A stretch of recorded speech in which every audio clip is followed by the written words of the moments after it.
Olá, boa noite. Boa noite. Líderes da matança de presos do PCC em Manaus são identificados. O ministro da Justiça, Alexandre de Moraes, disse que o governo do Amazonas sabia do risco de fugas no fim do ano. No Vaticano, o Papa Francisco expressa sofrimento e preocupação com o massacre. Ele pediu que as condições de vida dos detentos sejam dignas. O delator afirma que propina da Odebrecht virou doação oficial. E Justiça do Equador proíbe governo de contratar a empreiteira. A Odebrecht é acusada de pagar 33 milhões e meio de dólares de propina a funcionários públicos. Presidente da Câmara, Rodrigo Maia, se reúne com Temer no Palácio do Planalto, mas nega ter ido pedir apoio. Autoridades da Turquia prendem mais pessoas supostamente ligadas ao Estado Islâmico e dizem que ainda não identificaram o autor do massacre na boate de Istambul na noite da virada do ano. E você acompanha essas e outras notícias após o intervalo.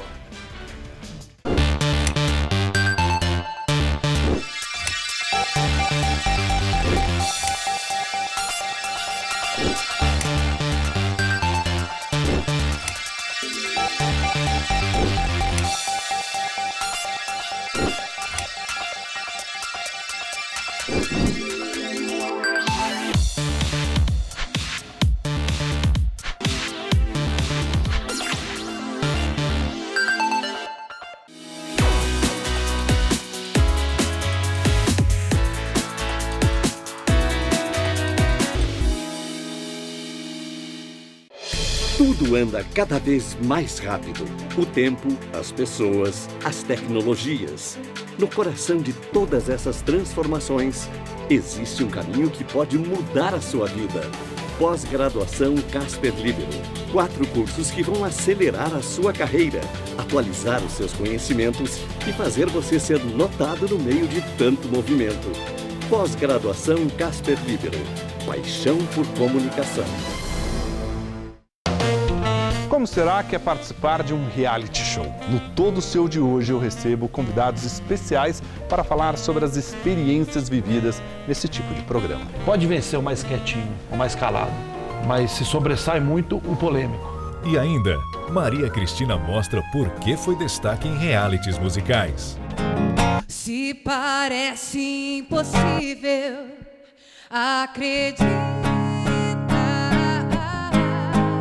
Todo Seu, hoje, 10h30 da noite.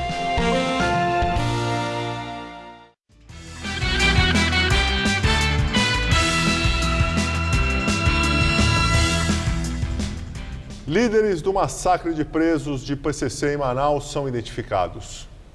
Em Brasília, o ministro da Justiça, Alexandre de Moraes, disse que o governo do Amazonas sabia do risco de fugas no fim do ano.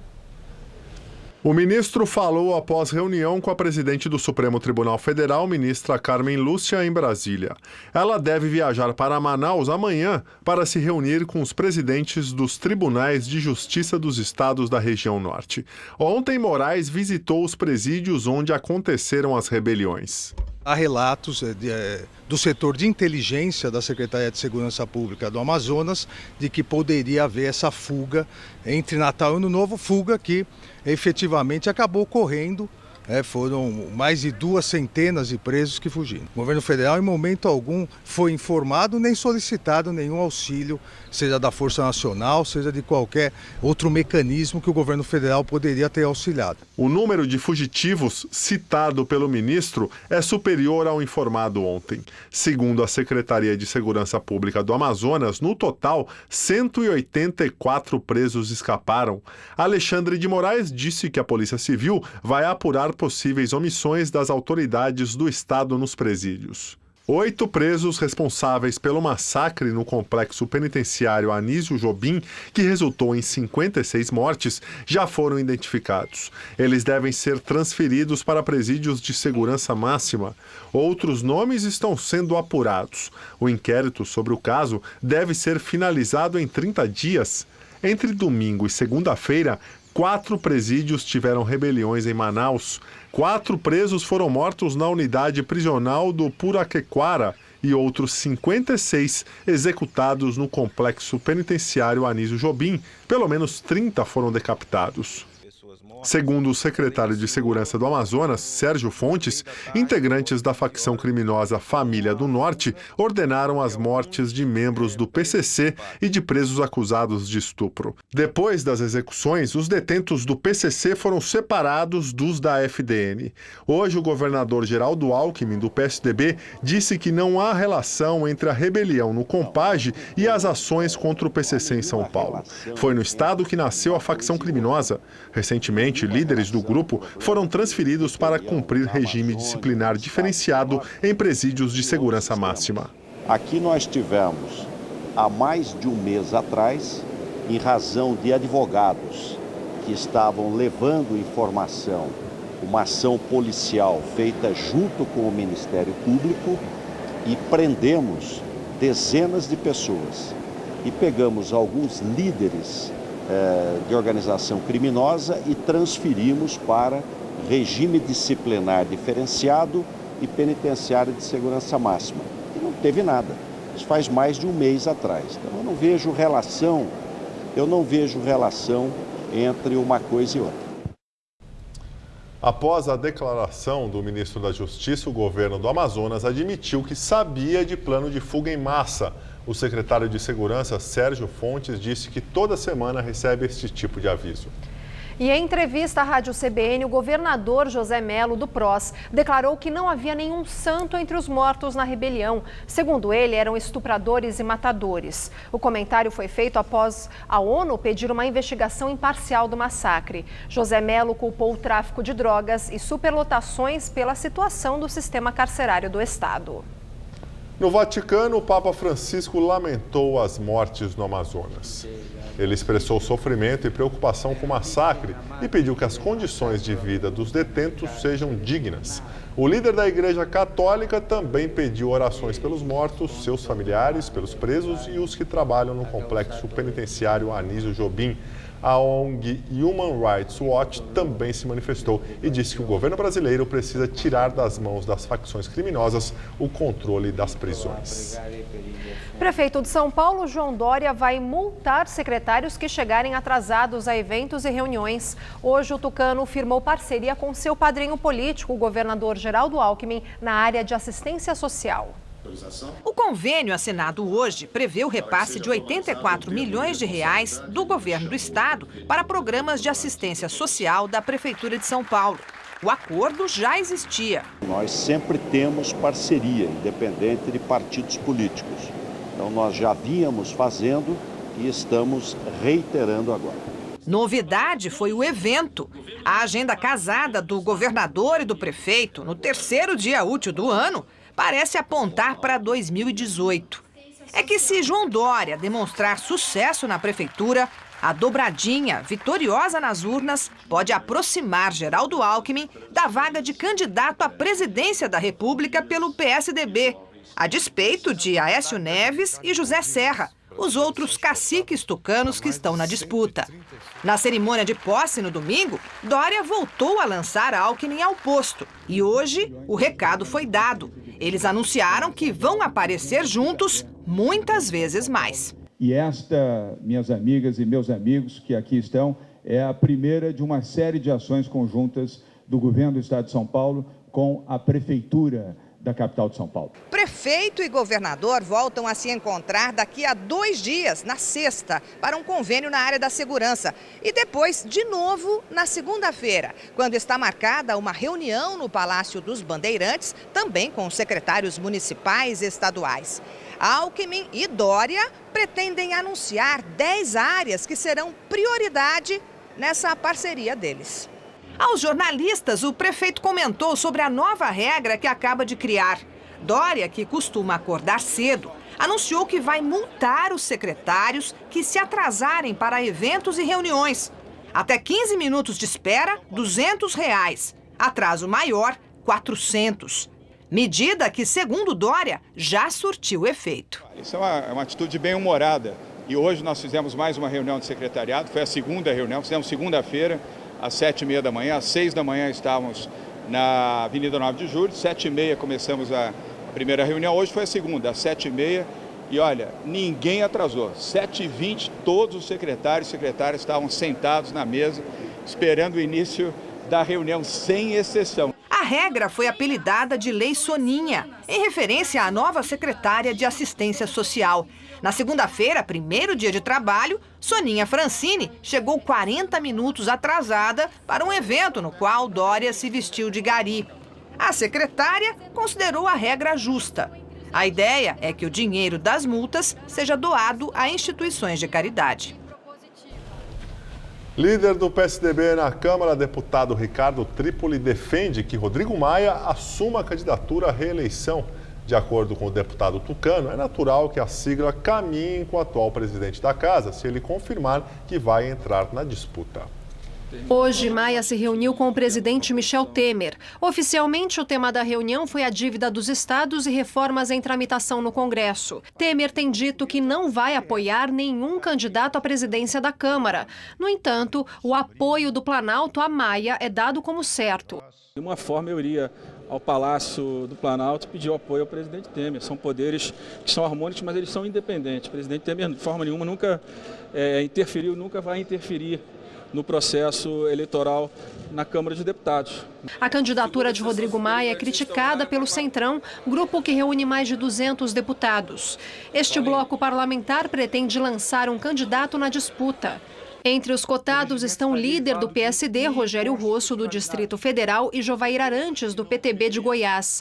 O Centrão alega que as regras da Câmara não permitem a reeleição do presidente da casa dentro de uma mesma legislatura. Maia se defende, diz que pode se candidatar por exercer atualmente o mandato tampão, já que foi eleito para concluir o mandato de Eduardo Cunha, que renunciou à presidência da casa em julho. E disse que ainda não é o momento de lançar a candidatura. Se eu entender que a minha candidatura representa um caminho de harmonia nas relações entre os poderes e principalmente no plenário da Câmara, que até julho tinha virado um campo de guerra, você pode ter certeza que nesse momento a minha candidatura vai estar madura e eu vou decidir com meus aliados anunciá-la. E o deputado Jovair Arantes, do PTB, outro candidato à presidência da Câmara, também se reuniu com Temer. Ao sair do encontro, o deputado disse que está absolutamente convencido de que o presidente tem se mantido neutro na disputa da eleição da mesa diretora da Câmara. A votação será no dia 2 de fevereiro. Delator afirma que propina da Odebrecht virou doação oficial. A informação foi divulgada pelo jornal Folha de São Paulo. Segundo o jornal, entre 2010 e 2014, a empreiteira começou a mudar os métodos de pagamentos de propina a políticos e passou a recorrer a doações declaradas à Justiça Eleitoral. A Folha aponta que na delação que fez a Força-Tarefa da Lava Jato, o ex-diretor de Relações Institucionais da Odebrecht, Cláudio Melo Filho, listou pagamentos no valor total de R$ 26.600.000 via Caixa 2 em 2014. Em 2010, o montante era de R$ 42.300.000, valor corrigido pela inflação até 2014. Já em doação eleitoral, Melo Filho declarou R$ 680.000 em 2010. Em 2014, o montante ficou em R$ 9.800.000. O aumento das doações oficiais apontadas por delatores da Odebrecht bate com os dados do Tribunal Superior Eleitoral. Segundo o TSE, empresas do grupo doaram um total de R$ 15.700.000 a candidatos, comitês de campanha e partidos em 2010. Nas eleições de 2014, o valor sobe para R$ 88.900.000. 77 executivos da Odebrecht fizeram acordo de delação. Os documentos estão numa sala-cofre no Supremo Tribunal Federal. Em fevereiro, o ministro relator da Lava Jato, Teori Zavascki, deve decidir quais delações serão homologadas. A partir daí, o Procurador-Geral da República, Rodrigo Janot, poderá pedir inquéritos contra autoridades citadas nas delações da empreiteira. Entre os nomes que aparecem estão os do presidente da República, Michel Temer, do PMDB, e dos ex-presidentes Lula e Dilma, do PT, além dos ministros José Serra, do PSDB, Eliseu Padilha, da Casa Civil, e o secretário Moreira Franco, ambos do PMDB, e os ex-ministros Gedel Vieira Lima, também do PMDB, e os petistas Antônio Palocci e Guido Mantega. Todos os citados negam qualquer irregularidade. No Equador, a justiça proibiu o governo de contratar a Odebrecht. A empreiteira é investigada no país, acusada de pagar 33 milhões e meio de dólares de propina a funcionários públicos equatorianos. O Equador é o terceiro país na América Latina a vetar a empreiteira em obras públicas. Em dezembro, o Peru e o Panamá decidiram tomar medidas semelhantes. Em acordo de leniência fechado com a Justiça dos Estados Unidos e da Suíça, o grupo Odebrecht admitiu que pagou $1 bilhão de propinas em 12 países. Só aqui no Brasil foram 599 milhões de dólares. Agora os destaques internacionais. Autoridades da Turquia prendem mais pessoas supostamente ligadas ao Estado Islâmico e dizem que ainda não identificaram o autor do massacre na boate de Istambul. O ministro das Relações Exteriores informou que a casa onde o suspeito morava foi vasculhada e os investigadores tentam descobrir se ele teve ajuda de cúmplices. Ontem, o atirador chegou a ser identificado como Laki Mashrapov, de 28 anos, do Quirguistão. Hoje, mais 20 pessoas supostamente ligadas ao Estado Islâmico foram detidas para interrogatório. Ao todo, 36 pessoas já foram presas. O autor do massacre continua foragido. No primeiro discurso, depois do atentado que matou 39 pessoas, o presidente Tayyip Erdogan disse que o massacre na Boate Reina teve como objetivo dividir a sociedade turca. Justiça de Israel condena por homicídio um soldado que matou a tiros um agressor palestino imobilizado. O julgamento do sargento de 20 anos começou em maio. No veredito, a juíza disse que ele matou o palestino por vingança, depois de o agressor ter esfaqueado outro soldado. A sentença ainda não foi anunciada. O sargento pode receber até 20 anos de prisão. O caso aconteceu em março do ano passado em Hebrom, na Cisjordânia, e foi gravado por ativistas dos direitos dos palestinos. O soldado atirou e matou o palestino que estava caído no chão. A corte rejeitou o argumento de que o sargento agiu em legítima defesa, pensando que o palestino tinha um cinto explosivo. O julgamento dividiu a opinião dos israelenses e levantou a questão do respeito aos valores éticos do exército em meio aos frequentes ataques palestinos. O presidente americano Barack Obama se reúne com os congressistas democratas para tentar salvar a reforma do sistema de saúde. Obama foi ao Capitólio para tentar convencer os senadores e deputados a defender a reforma no sistema de saúde, que ficou conhecida como Obamacare. O vice-presidente eleito Mike Pence também foi ao Congresso e anunciou que Donald Trump vai assinar várias ordens executivas já em 20 de janeiro, o dia da posse, para começar a desmantelar o Obamacare. Os republicanos são maioria na Câmara e no Senado e querem votar o fim da reforma. A Casa Branca acredita que os eleitores vão reagir se Trump retirar a cobertura médica sem uma alternativa viável. Depois do Banco do Brasil, Caixa Econômica Federal deve lançar programa de demissão voluntária. Pelo projeto do banco, até 10 mil funcionários poderão aderir ao plano, que deve ser direcionado àqueles que já estão em idade de se aposentar, mas que continuam na ativa. O programa deve ser aberto até o final deste mês, mas ainda precisa do aval do Ministério do Planejamento. Atualmente, a Caixa tem cerca de 95 mil funcionários e mais de 3 mil agências. E agora vamos ao comentário de economia com Vinícius Torres Freire. No Brasil, já chegaram a ser vendidos 3 milhões e 900 mil veículos por ano. Foi lá por volta de 2013. Era provavelmente um exagero, mas talvez 3 milhões por ano, talvez não fosse demais. No ano passado, porém, foram vendidos 2 milhões de veículos, incluindo carros, a maioria veículos comerciais leves, caminhões e ônibus. Só no ano passado, a queda nas vendas foi de 20%, disse hoje a FenaBrave, a Associação dos Revendedores. Mesmo assim, a coisa está despiorando um pouco ao longo do ano. Lá pelo meio de 2016, a queda anual nas vendas andava pela casa de 29%. Hoje, a indústria brasileira tem capacidade de fabricar mais de 5 milhões de veículos. Está fabricando, como dissemos, 2 milhões e 100 mil. Mais da metade da indústria está desocupada. Como se sabe, a indústria de veículos é muito importante. Parece empregar muita gente, 123 mil pessoas na montagem dos carros. Mas só nas revendedoras são quase 400 mil empregos. Das fábricas que fornecem peças e materiais para as montadoras, são outras centenas de milhares de empregos. É um negócio gigante. Se vai mal, muita coisa vai mal na economia brasileira.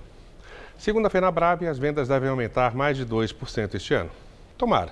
No ano passado, as montadoras e revendedoras erraram feio suas previsões e, infelizmente, estavam muito otimistas. Dá para ser mais otimista neste ano? Um pouquinho. A inflação está caindo e comendo menos os salários. As taxas de juros vão cair bem.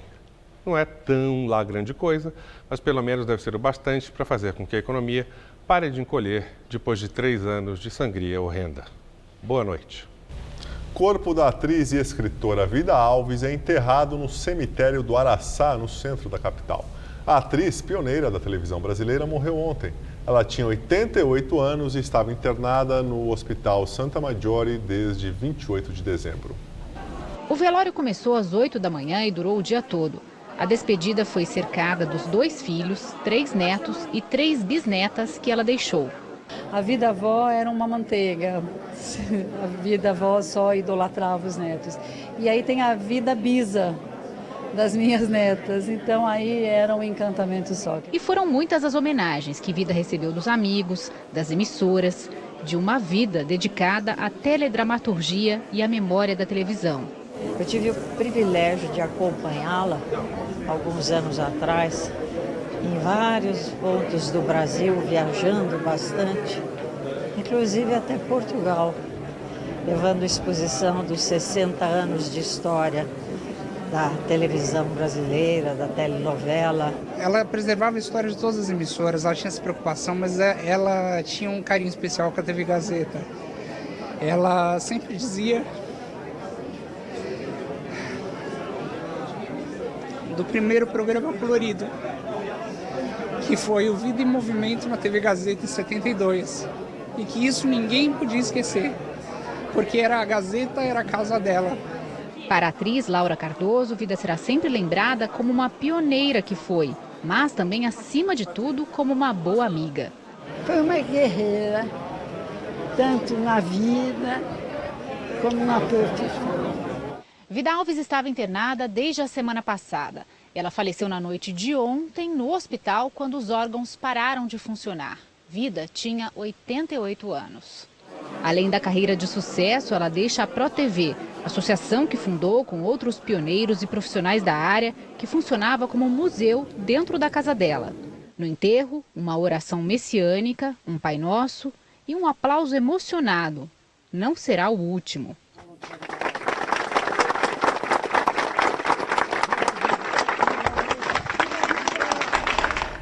Há 2 anos e meio, o Jornal da Gazeta exibiu uma reportagem especial com Vida Alves. Nossa equipe foi recebida na casa dela aqui em São Paulo. Em sua residência, ela tinha um verdadeiro museu que manteve viva a memória da televisão brasileira.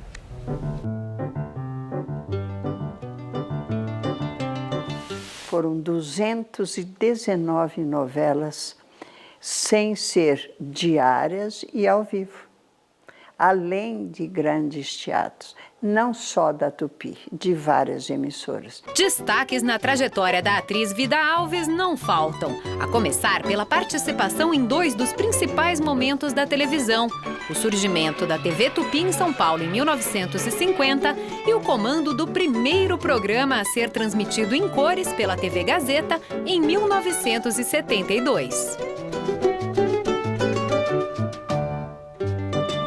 Natural de Itanhandu, em Minas Gerais, Vida se lembra de quando veio para São Paulo ainda criança e do primeiro emprego em uma novela de rádio. Foram muitos testes e rejeições que Vida se recusou a aceitar. Chorei, voltei, chorei, enchi. Aí eles me deram um papel de menino numa novela e eu fiz. Do rádio para as novelas da TV foi um pulo. Um tropeço, na verdade, que Vida não teve medo de encarar. A maior dificuldade é decorar. Decorar as falas foi só um detalhe. Desafio mesmo foi protagonizar o primeiro beijo da história da televisão na novela Sua Vida Me Pertence, em 1951, ao lado de Walter Foster. Eu encosto os meus lábios nos dela, aperto o braço e solto. E não tem ensaio, é isso que já está explicado aqui. Ah, é? Meu marido falou, então pode. Em 1964, Vida voltou a polemizar ao encenar com Jorge Agomide o primeiro beijo gay do teleteatro em A Calúnia. Será que eu sou sem juízo? Ainda não descobri. Mesmo com o fim de algumas emissoras da capital e a expansão das redes no Rio de Janeiro, foi em São Paulo que Vida quis ficar. Suas histórias, ao lado de grandes nomes da dramaturgia nacional, foram eternizadas nas paredes da Casa de Vida, a sede da ONG ProTV, criada pela atriz ao lado de pioneiros em 1995. Equipamentos, imagens, troféus, bibliografia e até figurinos compõem o memorial. Rádio, televisão, livros e um acervo de objetos e mais de 10 mil fotografias que contam a história da televisão brasileira. Se você acha que Vida Alves parou por aí, se engana. A atriz ainda tem mais um projeto para terminar. Tem este espaço, mas é um espaço grande para casa, mas pequeno para museu. Eu tenho na parede 350 fotos, que eu troco às vezes, mas eu tenho nas gavetas 10 mil. Eu sou uma pessoa do presente e, ao mesmo tempo, trabalho com o passado.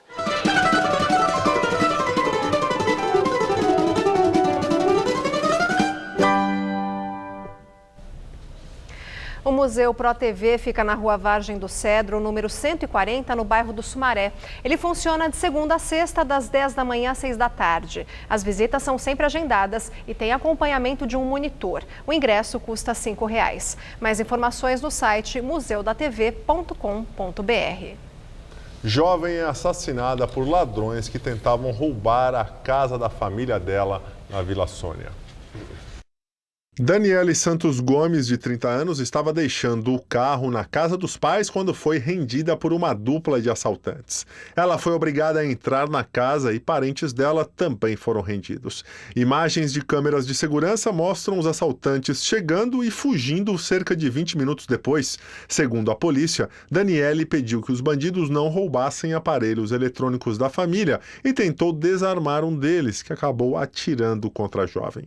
Um irmão dela tentou ajudar e também foi baleado na perna.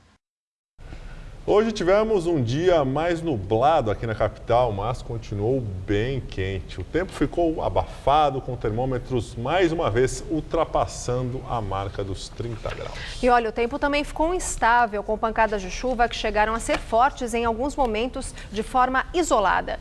E como será que fica o tempo amanhã? Vamos aos detalhes da previsão.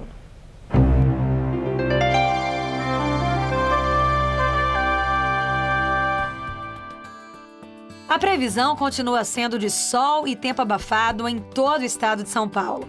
Por causa do calor e da umidade elevada, a nebulosidade vai aumentando no decorrer do dia e entre a tarde e a noite ocorrem pancadas de chuva que podem vir em forma de temporais. O calor é generalizado. Faz até 33 graus amanhã em Presidente Bernardes, 35 em Votuporanga, no Centro-Norte máxima em torno dos 31 graus em Franca e dos 33 em Ribeirão Preto, e na costa do estado, calor na casa dos 34 graus em Santos. Para a capital paulista, está previsto um dia de muito calor, com risco para temporais a partir da tarde. Nessa quinta-feira, mínima de 21 e máxima em torno dos 32 graus. Na sexta-feira, quase nada muda e as temperaturas ficam entre 21 e 31 graus. E o final de semana começa um pouco mais fresquinho, com máxima prevista na casa dos 29 graus no sábado. Nós ficamos por aqui. A edição de hoje pode ser vista no site do Jornal da Gazeta. Muito obrigado pela sua companhia. Tenha uma excelente noite. Até amanhã. Até amanhã, Lu. Até amanhã, Gabriel. Uma ótima noite para você e fique agora com o programa Todo Seu.